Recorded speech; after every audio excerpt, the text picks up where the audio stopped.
नमस्कार दर्शकों, स्वागत है आपका बंधन समाचार में और मैं हूं आपके साथ ऋचा वर्मा। आज हम आपको रूबरू कराएंगे। हमारे साथ मौजूद हैं जिला बिजनौर के प्रभागीय निदेशक सामाजिक वानिकी प्रभाग ज्ञान सिंह जी, जिनसे हम बात करेंगे जिला बिजनौर में गुलदार के बढ़ते हमलों के बारे में और उनसे बचाव के उपायों के बारे में। सर, स्वागत है आपका। नमस्कार। सर, सबसे पहले तो हम जानना चाहेंगे, हमारे दर्शक भी, कि आप कहाँ के रहने वाले हैं, जिला बिजनौर में कब से आप रह रहे हैं? देखिए, मैं राज्य वन सेवा का 2019 बैच का अधिकारी हूँ और मैं उत्तर प्रदेश का ही रहने वाला हूँ, हरदोई जनपद का। और बिजनौर में मैं जुलाई 2022 से यहाँ कार्यरत हूँ। लगभग मुझे 2.5 वर्ष से अधिक यहाँ कार्य करते हुए हो गया है। सर, जैसे अभी आप डीएफओ के पद पर यहाँ पे कार्यरत हैं, उससे पहले आप किस पद पर रहे हैं? मैं यहाँ पहले एसडीओ के रूप में रहा हूँ और 1 सितंबर से मैं डीएफओ के रूप में कार्यरत।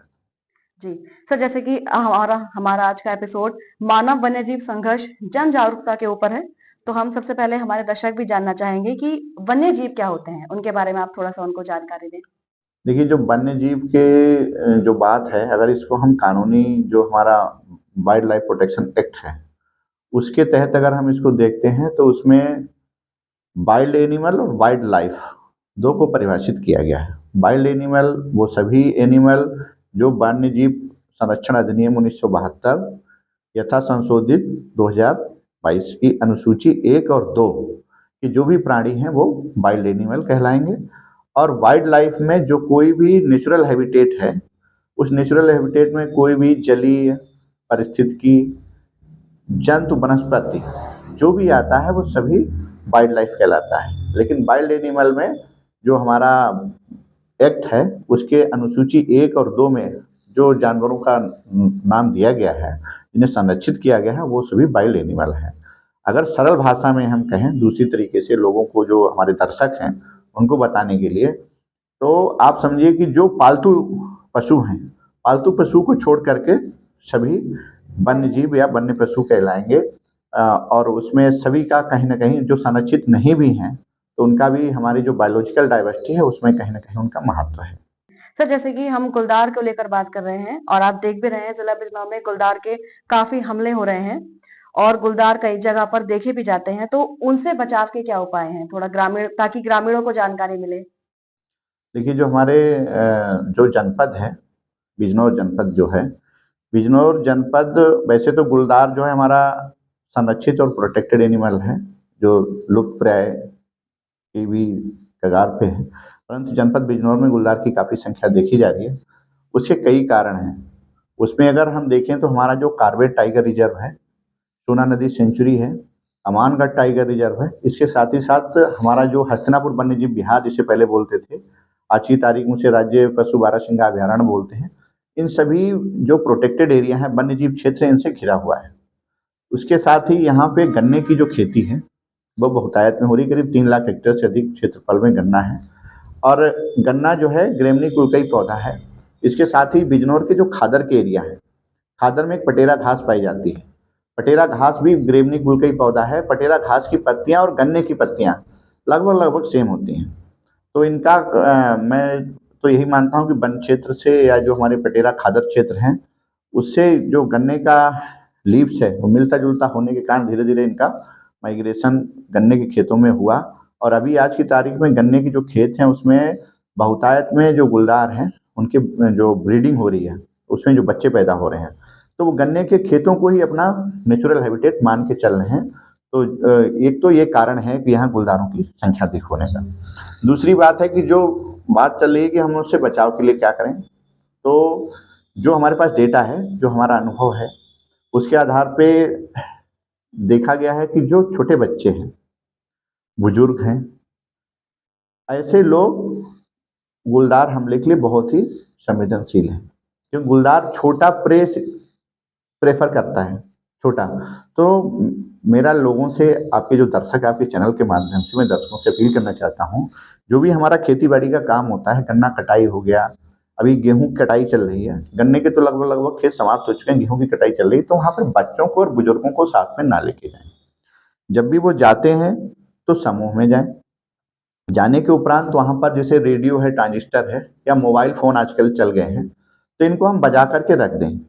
तो उससे क्या होगा ना, गुलदार को हमारी उपस्थिति का पता चलता है, तो वहाँ पर होता भी है तो वो फिर स्थान छोड़ देता है। इसके साथ ही रात्रि के समय में खेती बाड़ी के जो कार्य हैं उनको ना करें, यदि अपरिहार्य है तो पर्याप्त लाइट की व्यवस्था रखें।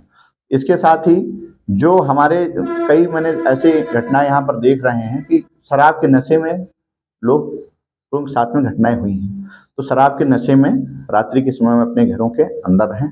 और जो कहीं भी गुलदार के बच्चे मिलते हैं, मेरा विशेष रूप से अनुरोध है दर्शकों से, जो गुलदार के बच्चे मिलते हैं उनको छुएं नहीं, वहाँ से दूर हट जाएं, वन विभाग को सूचना दें। हमारी सभी आरआरटी रैपिड रिस्पांस टीमें हमने बना रखी हैं, सभी रेंजों में गठित हैं।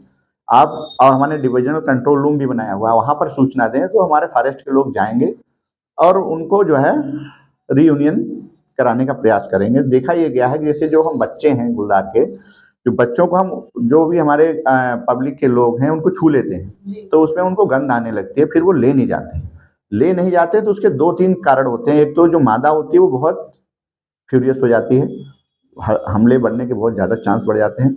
इसके साथ ही साथ वो उसका ब्रीडिंग सीजन भी बहुत जल्दी आ जाता है। जब तक वो फीडिंग कराती है अपने बच्चों को, उस समय तक वो जल्दी ही दोबारा जो है समझो कि बच्चे देने के लिए तैयार नहीं होती है। तो इस वजह से भी हम उसकी पॉपुलेशन कंट्रोल करने में भी ये हेल्पफुल होगा। उसके साथ ही ऐसी जो घटनाएं हो रही हैं इनको भी हम रोकने में काफ़ी हद तक सफल रहेंगे। तो जैसे अभी आपने कहा कि जो गुलदार के बच्चे होते हैं उनको वन विभाग अपने साथ ले आता है, रियूनियन कराने की कोशिश करता है, तो कब तक वो उनका संभावना होती है कि वो गुलदार को वापस उसमें जंगल क्षेत्र में छोड़ सके? अगर हम उनको छूते, जैसे वो बच्चे रखे हैं तो समझो वो गुलदार के जो मादा गुलदार वही रखे गई है, उसको हम नहीं छुएंगे तो वो खुद ही ले जाएगी रात में। लेकिन करते क्या है, लोग उत्साह में या जानकारी नहीं होने के कारण वो उसको तुरंत ही छू लेते हैं, वीडियो बना हाँ बना लेते हैं। तो उसके वजह से फिर उसको खतरा महसूस होता है कि यहाँ कोई खतरा है, फिर उन्हें वो ले नहीं जाती है। तो ये कि ये भी बहुत मतलब बड़ी समस्या मतलब यहाँ उत्पन्न हो रही है, उभर के सामने आ रही है। तो मेरा दर्शकों से ये अनुरोध कि कहीं भी गुलदार के बच्चे दिखाई पड़ते हैं तो वन विभाग को आप सूचना दें और उसको छुए नहीं। तो आप उनको कब तक अपने पास रखते हैं? नहीं, हम नहीं रखते हैं, हम उनको उसी स्थान पे रखते हैं, कैमरा वगैरह जहाँ लगाते वहाँ हैं। पे हाँ, मिला था बच्चा। और वो उसको ले जाती है। तो उससे 2 चीज़ें हैं, एक तो फ्यूरियस नहीं होगी, भाई हमारा फोकस इसी पे संघर्ष ना हो। वन्यजीव तो पहले भी थे, आज भी हैं, हम भी थे, आज भी हैं। तो हमारा वो जो वन विभाग का काम है उस संघर्ष को टालना, वो संघर्ष ना हो, तो उसके लिए बहुत ये महत्वपूर्ण बात हो सकती है। तो सर आगे हम जानना चाहेंगे कि अभी तक वन विभाग के द्वारा क्या प्रयास किए जा चुके हैं हमलों से बचाने के लिए? देखिए, वन विभाग द्वारा जो गुलदार हमले हैं उनसे बचाने के लिए हम लोग सतत रूप से कार्य कर रहे हैं। अगर हम इसका कार्य तो बहुत सारे हमने किए हैं, लेकिन हम प्रमुख जो कार्य हैं उनको आपके सामने लाना चाहते हैं। एक तो वन्यजीव से हमने बचाव के लिए रैपिड रिस्पांस टीमें बनाई हैं, सभी रेंजों में बनाई हैं। अब वो सतत रूप से क्रियाशील रहती हैं। इसके साथ हमने डिवीजन लेवल पर एक कंट्रोल रूम भी बनाया है। पम्पलेट्स के माध्यम से हम लोग प्रचार प्रसार कर रहे हैं, उसमें सभी वन अधिकारियों का नंबर भी शेयर किया है। उसमें क्या करें क्या ना करें की सारी बातें लिखी गई हैं, जो हम अभी आपको बता रहे हैं, इससे अधिक बातें लिखी हुई हैं उसमें। इसके साथ हम लोगों ने जिला स्तर पर जो हमारे जिला प्रशासन है, पुलिस प्रशासन है, इनके सहयोग से भी हम लोग जिला स्तर पर भी बैठकें करा रहे हैं। हमने साधन संसाधन जो हैं, जो उनको पकड़ने के लिए, रेस्क्यू करने के लिए आवश्यक, उनको बढ़ाया। जैसे पिंजरे यहाँ बहुत कम थे, अभी हमारे पास 100 प्लस पिंजरे, मैं समझता हूँ उत्तर प्रदेश में ये पहला जनपद होगा जिसके पास इतने पिंजरे हैं। इसके साथ ही जो गाँव हैं जहाँ पे गुलदार के हमले ज़्यादा हो रहे थे उसको हमने मैप किया है। गाँव वार हमने जो हमारे बीट इंचार्ज हैं उनकी हमने ड्यूटी लगाई है, वहाँ लगातार वो बैठकें कर रहे हैं। इसके साथ ही हमारा जो विकास विभाग है, जिलाधिकारी महोदय हैं, उनके माध्यम से हम लोग जो 120 से अधिक गाँव हैं जिनको चिन्हित किया है कि गुलदार के लिए ये काफ़ी सेंसिटिव हैं, उसमें हम लोग लाइटिंग की व्यवस्था करा रहे हैं कि लाइट का जहाँ पे होता है वहाँ पे वन्यजीव नहीं जाते हैं। इसके साथ ही हमने अमानगढ़ वाला जो एरिया है, जो हमारा ये जो कार्बेट की बाउंड्री है, कार्बेट बाउंड्री के पास हम लोगों ने सेंसर मोशन बेस्ड डिवाइस लगवाई हैं। एलिफेंट रिपेलेंट डिवाइस है, एलिफेंट भी आते हैं, उससे फसलों को नुकसान होता है, उनको भी रोकने का हमने प्रयास किया। इसके साथ ही अमानगढ़ हमारा जो टाइगर रिजर्व है, इसके आसपास हमने चेन लिंक फेंस किया है कि वन्यजीव बाहर ना निकले, जो भी हम छोड़ रहे हैं। ये सभी हमने कार्य किए हैं। इसके साथ ही हमारा मुखौटा वितरण का कार्यक्रम है, आप लोगों को भी संज्ञान में आया होगा, उसको भी हम लोगों ने चलाया है सुंदरबन के पैटर्न पर कि मुखौटा लगा करके लोग कार्य करें। इसके साथ हम लोग सुबह शाम मॉनिटरिंग हमारी टीमें कर रही हैं, गश्त कर रही हैं, लोगों को जागरूक कर रही हैं। कई बार लोग शराब के नशे में झाड़ी में पड़े मिलते हैं, ऐसे उनको भी हम लोग जो है पुलिस को सूचित करके उनको यथास्थान मतलब जो भी सुरक्षित जगह वहाँ पे पहुँचाने का काम करते हैं। तो मेरा इन सब बातों को कहते हुए आम पब्लिक जो हमारे दर्शक उनसे भी अनुरोध है, आप लोगों को भी कहीं कुछ ऐसा दिखता है, कोई ऐसा अकेला कोई व्यक्ति झाड़ी में बैठा है या शराब के नशे में है, तो उसका भी पुलिस को वन विभाग को सूचना दें ताकि उसको सुरक्षित जो है गंतव्य तक उसको भेजा जा सके और ऐसी कोई घटना ना हो। सर जैसे कि हमने देखा अभी पिछले टाइम में थोड़ा रात्रि में गश्त भी की गई है विभाग की टीम द्वारा। आपने बताया मुखौटे वितरण का अभियान भी चलाया जा चुका है। तो सर कहाँ तक सफलता हासिल हुई है इस अभियान से? देखिए अगर हम देखिए सफलता का जो पैमाना है उसको रिजल्ट से ही मेजर किया जा सकता है। तो अभी तक का जो हमारा जो समानुपातिक रूप से अगर देखा जाए तो जो घटनाएँ हैं उसमें हम लोग जो है कम करने में उनको सफल रहे हैं। 23 के सापेक्ष 24 में घटनाएँ कम हुई, 24 सापेक्ष भी 25 में भी हम लोग उनको एक कमी आई है। लोग घायल ज़रूर हुए हैं, लेकिन ये जो है जन जागरूकता की जो बात है, जन जागरूकता के जो कार्यक्रम चलाए गए हैं उनका कहीं न कहीं असर है और लोग भी इस बात को समझ रहे हैं कि हमें गुलदार के साथ में कैसे रहना है, गुलदार से कैसे हमें मुकाबला करना है। तो अगर उसपे जो एडवाइज़री है हमारी वन विभाग की और जो बातें हम लोगों ने अभी बताई हैं, इसको हम लोग बेहतर ढंग से फ़ॉलो करते हैं तो निश्चित रूप से इनको हम जो घटनाएँ हैं उसमें कमी आएगी। जी, बिल्कुल। सर हम जानना चाहेंगे अभी तक जिला बिजनौर में कितने गुलदारों को रेस्क्यू किया जा चुका है? अभी तक अगर हम बात करें जो डेटा की, तो 2023 से अब तक हम लोगों ने 100 प्लस लेपर्ड और उनके कब्स को रेस्क्यू किया है। जी, चलिए बहुत अच्छी बात है सर। सर एक सवाल जो मेन है कि आपके अनुसार से जो गुलदार हैं, इंसानों पर बढ़ते हमलों का उनका मुख्य कारण क्या है? किस लिए वो ज़्यादा हमला कर रहे हैं इंसानों पर? वैसे आपने बहुत बताया है। गुलदार जो है वैसे तो वो आदमी से दूर भागता है। ऐसा उसका स्वभाव नहीं होता है कि किसी आदमी को देखेगा, उसको दौड़ाएगा, उसके पीछे-पीछे जाके फिर उसको हमला करेगा। हाँ, ऐसा नहीं होता है, वो हमें आदमी को देख कर के ही भागते हैं। एक और बात है जो महत्वपूर्ण है, जो छूट रही है मुझसे, मैं उसको लाना चाहता हूँ। गुलदार बैठे हुए व्यक्ति पर हमला करता है। क्यों? क्योंकि जो गुलदार का जो भोजन होता है वो चौपाया जानवर होते हैं। हम खड़े होते हैं तो हमारे 2 पैर दिखते हैं उसको, जब हम बैठ जाते हैं तो हमारे 4 पैर उसे दिखने लगते हैं। तो वो चौपाया जानवर समझ करके हमला करता है। तो मेरा सभी से अनुरोध है कि जब भी खेतों में काम करते हैं या जो अभी बात कहा कि ना कई लोग शराब के नशे में झाड़ी में या उसमें लेटे हुए या पड़े हुए या बैठे हुए मिलते हैं, तो थोड़ा सचेत रहने की आवश्यकता होती है।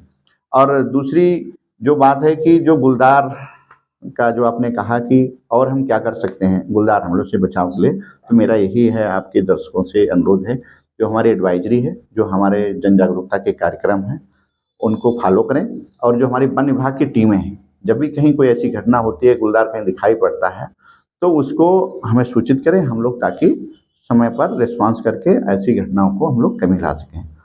जी, बिल्कुल सर। सर अभी तक गुलदार के जो हमले हुए हैं उसमें मारे गए या फिर घायल हुए लोगों को सरकार की तरफ से क्या मदद मिलती है? देखिए, जो हमारे उत्तर प्रदेश सरकार द्वारा जो गुलदार या अन्य वन्यजीव हैं, उनके हमलों को आपदा घोषित किया गया है। प्राकृतिक आपदा की श्रेणी में इसको रखते हैं।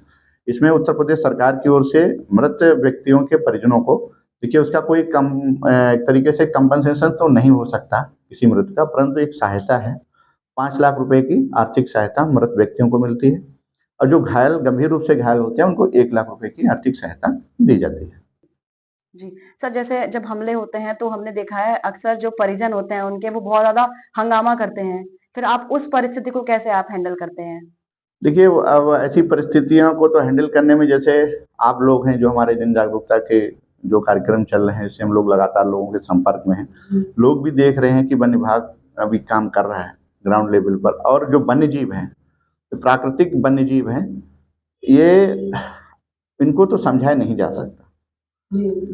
मनुष्य है, मनुष्य बुद्धिमान प्राणी है, उसको समझाया जा सकता है। तो मेरा सभी से अनुरोध यही है कि हम लोग मनुष्य हैं, हम लोग समझ सकते हैं और वन्यजीव पहले भी थे, पृथ्वी पर इनका अस्तित्व आवश्यक है, इनके संरक्षण संवर्धन के भी प्रयास हो रहे हैं और हम लोगों का ये नैतिक फंडामेंटल ड्यूटी भी है, नैतिक कर्तव्य है हमारे कॉन्स्टिट्यूशन के अनुसार कि हम वन्यजीवों को बचाएं, इनके संरक्षण संवर्धन के लिए प्रयास करें। तो उसी क्रम में मैं सभी से अनुरोध करूंगा कि देखिए ऐसी घटनाएं दुखद हैं, परंतु इसमें इन घटनाओं को जो टालने के लिए, ऐसी घटनाओं को रोकने के लिए जो उपाय हैं, इनको फॉलो करें तो निश्चित रूप से ऐसी घटनाएँ नहीं होंगी। फिर भी आकस्मिक रूप से यदि ऐसी कोई घटना घटित होती है तो वन विभाग, आम जनमानस उसके पूरी तरीके से साथ में खड़ा है। जो भी हम लोगों से हर संभव मदद होती है, वो हम लोग करते हैं और आगे भी करेंगे। परंतु ऐसे जो घटनाएँ होती हैं उसमें कानून व्यवस्था को बनाए रखने में जो सभी का हम लोगों का उत्तरदायित्व है, ज़िम्मेदारी है। वन विभाग का भी सहयोग करें और कानून व्यवस्था को भी बनाए रखें। जी, बिल्कुल सर, बहुत अच्छा लगा सर आपसे बात करके और आपके बारे में जान के पूरा आपने में ब पूरा डिटेल में हमारे दर्शकों को बताया है। सर अभी अब अंत में हम आपसे जानना चाहेंगे कि हमारे दर्शकों को आप क्या संदेश देना चाहेंगे? हमारी ओर से आपके जो दर्शक हैं उनको यही हमारा संदेश है कि जो भी हमारा ये जो वन्य जीव है, हमारा बिजनौर में जो टाइगर रिज़र्व भी है, इस वजह से बिजनौर की पहचान भी है। अंतर्राष्ट्रीय स्तर पर मानगढ़ टाइगर रिज़र्व ने बिजनौर को पहचान दिलाई है। तो सभी लोग वन्य जीवों के संरक्षण संवर्धन के लिए प्रयास करें और जो मानव वन्य जीव संघर्ष की बात है, उसमें भी हमारे विभाग का सहयोग करें। हमारी विभाग की जो टीमें जाती हैं, उसमें उनका साथ दें, सहयोग दें, ताकि हम लोग ऐसी घटनाओं को कमी ला सकें। अब उसमें टीमें जाती हैं तो उसमें असहयोग की स्थिति कई बार उत्पन्न होती है, जो हमारे वन विभाग के लोग बताते हैं, उनको नहीं फॉलो करते, उसमें भी कई घटनाएँ हुई हैं। तो आशा है कि इस आपके कार्यक्रम के उपरांत हमारे जो दर्शक लोग हैं, उनमें जन जागरूकता बढ़ेगी और वो लोग और अधिक हमें सहयोग देंगे। धन्यवाद। सर बहुत-बहुत धन्यवाद हमें अपना समय देने के लिए। तो ये थे हमारे साथ जिला बिजनौर के डिविजनल फॉरेस्ट ऑफिसर ज्ञान सिंह जी। अब हम आपसे विदा लेते हैं और आपसे अगले एपिसोड में मिलेंगे नए मेहमान के साथ। तब तक के लिए बने रहें और देखते रहें बंधन समाचार।